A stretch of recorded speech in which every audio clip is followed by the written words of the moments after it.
the dignitaries on the dais. Ladies and gentlemen, a very good morning to all of you.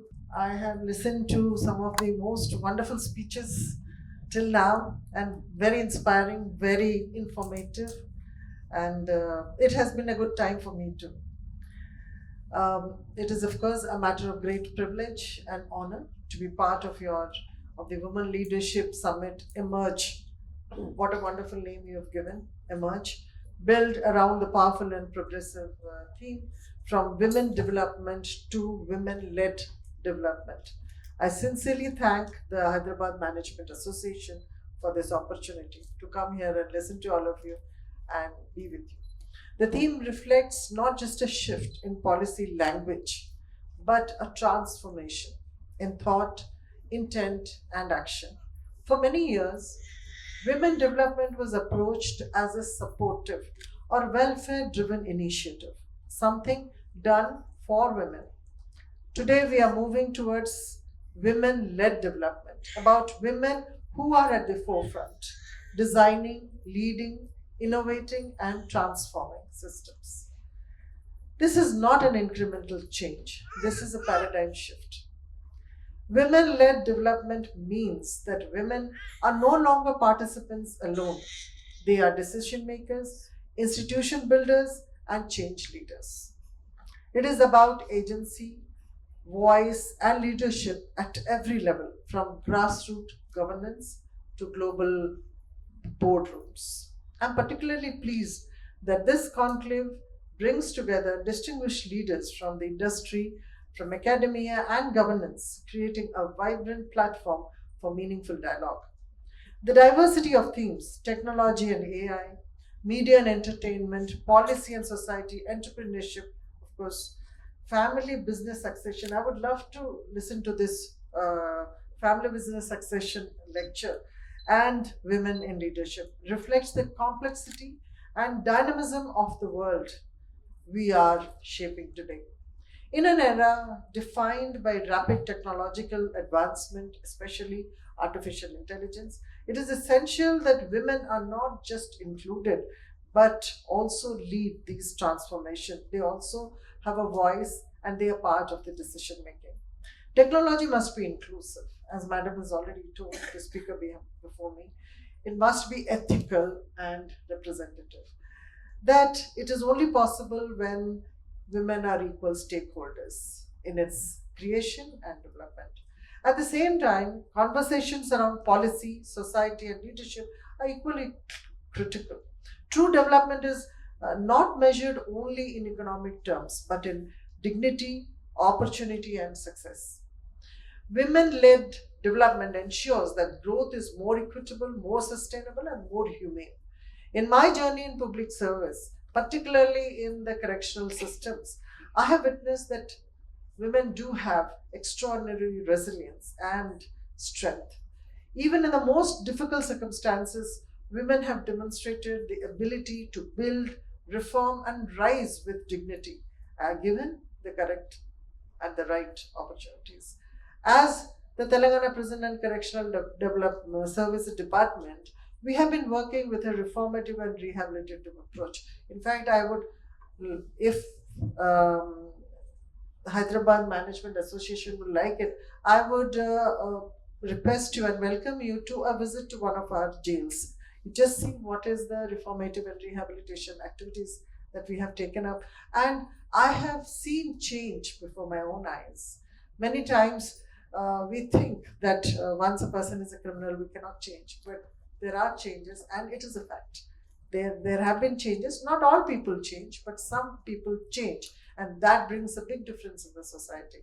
It is the same in prison as well as in police. We do the same work. We try to make the society crime free. Here by reforming, there by arresting and putting them in a safe place.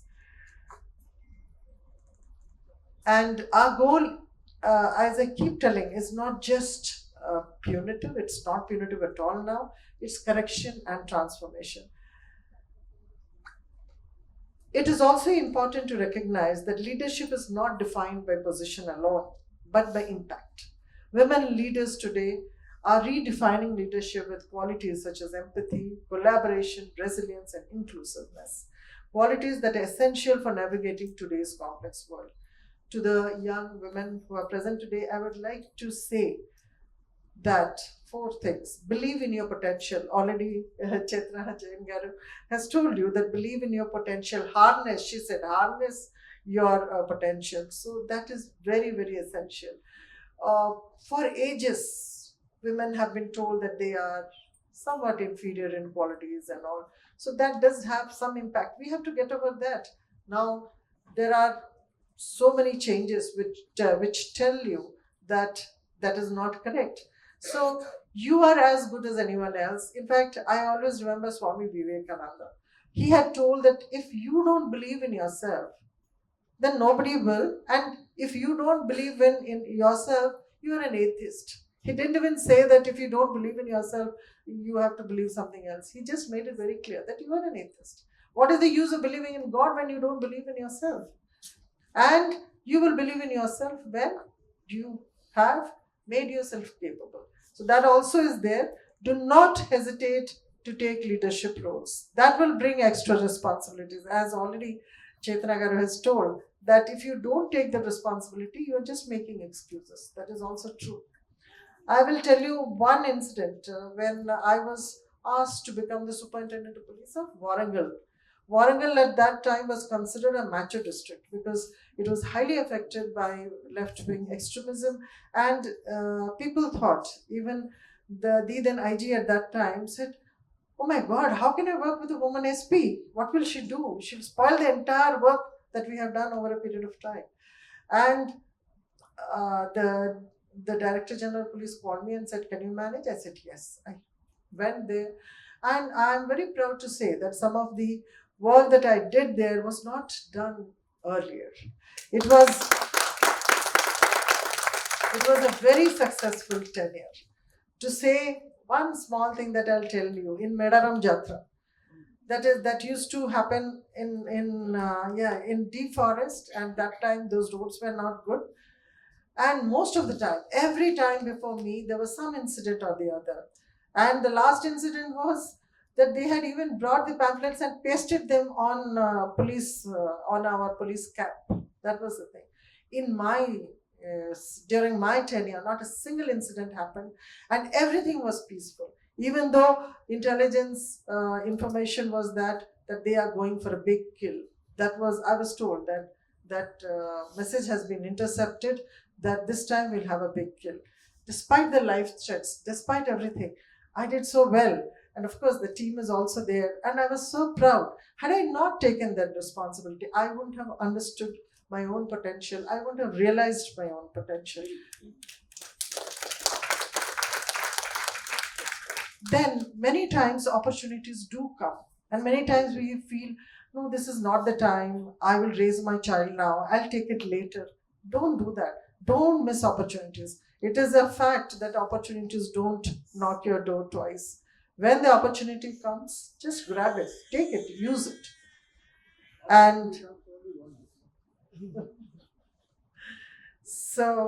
and finally, I would like to tell you, support and uplift one another. That is very, very essential. You are fortunate. You are already in this place. There are so many unfortunate sisters out there waiting, crying for help. Please help them. Even I respond to women who call me on phone without knowing them, without understanding what they are. I try to help. And you also do the same thing. Wherever you are, in whatever position you are, whatever small little help you can do, please do. Because we have to support each other. If we don't, who will? And some senior officer was telling me, I'm the first one to make a lady an inspector, SHO, the station house officer of a police station. I was thinking I did it long back. When I was SP Vijayanagaram, I had a lady inspector, sub-inspector. At that time, there were very few inspectors. There was no reservation also. So I made her take up law and order police station. There was so much of opposition during that time. Men sub-inspector came, madam, that is our post. How can you give it to her? She should only man or woman, the woman police station. She should only be posted in woman police station. I did give her the opportunity, and now she's doing so well. Her two sons are lawyers. So I'm also happy. And she set the role model for others. So when the other women came, because police at the time when I entered it was mostly a boys' club. But now there is so much of, there are so many changes. It has become much more gender sensitive. It has become much more friendly. And it is much more accepting of women in leadership roles. So these changes have been brought about not overnight. They have been they have been created by these small opportunities given to women who have again proved themselves. So, as we move forward, our collective responsibility is to create ecosystems that enable women to lead, as I was telling you, through education, through equal opportunity, through mentorship and institutional support. Women led development is not just a woman's agenda, it is national and global imperative. I once again um, commend the Hyderabad Management Association for organizing this impactful summit and for choosing such a relevant and inspiring theme. I'm confident that the deliberations today will lead to meaningful insights, stronger collaborations, and actionable outcomes. Thank you for giving me this opportunity to share my thoughts. I wish the summit great success. Jai Hind.